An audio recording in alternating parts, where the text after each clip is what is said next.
All right, folks. Well, this morning we had a rainbow looking off towards the west. Okay, had a rainbow there develop in some very light rain showers. And so because you had those smaller water droplets, rainbow wasn't maybe as vibrant as it would be if it was larger water droplets, like a heavy rain.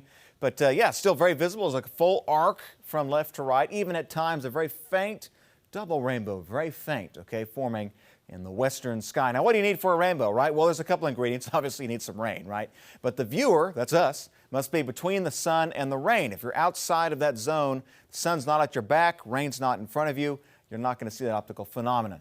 The second ingredient is, well, you must be within a few hours of sunrise or sunset. You want the sun to be lower on the horizon so that the sunlight can shine directly into the rain, the water droplets falling in the air. Now, the rainbow will appear at the point opposite of the sun. So if the rain is ahead of the sun, you're not going to see the rainbow. You need the sun to be shining into the rain. Okay, and that's the perspective you want to have.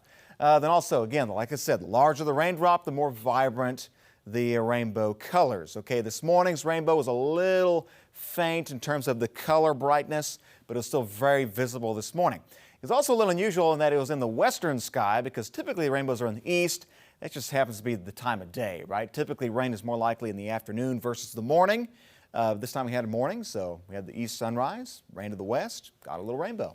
Rainfall totals from the rain this morning, not a lot, very light rain, right? A couple hundredths of an inch here and there, 200ths of an inch so far in Springfield. A few showers and sprinkles lingering here at the midday hour, and then we'll find those lingering showers through the rest of the early afternoon, but that'll be winding down some. There's your cold front for you that's not going to pass through, but it did bring temperatures down, 40s and 30s across our north and west, 59 Omaha, 65 Wichita, 67 in Springfield. That's just mainly just because it's cloudy outside, blocking out the sun. The front not going to bring any cold air through. We are going to see the clouds and occasionally some sprinkles still linger through the early afternoon, and then it'll start to shut down from east to west. Might actually find some late day sun east of Highway 65 today. Meanwhile, it's still cloudy farther westward, and we'll start the day cloudy tomorrow in Springfield and then find the clouds break away, and we'll find sunshine by Tuesday afternoon. It's also going to get warm, right? Okay, so the sun comes out, high pressure builds back in Tuesday through Friday, dry and warm in the 80s and mostly sunny too. Saturday, cold front blows through. That's good news. Looks like a decent chance of rain and possibly some thunderstorms. Here comes fall. We got highs in the 60s, lows in the 40s, Sunday through the early part of next week. Now, there is a risk of some severe weather with that cold front on Saturday. Okay, so severe storms possible Saturday. The ingredients are there. We have some wind energy. We've got some humidity. Okay, so we got at least a couple ingredients we're dealing with.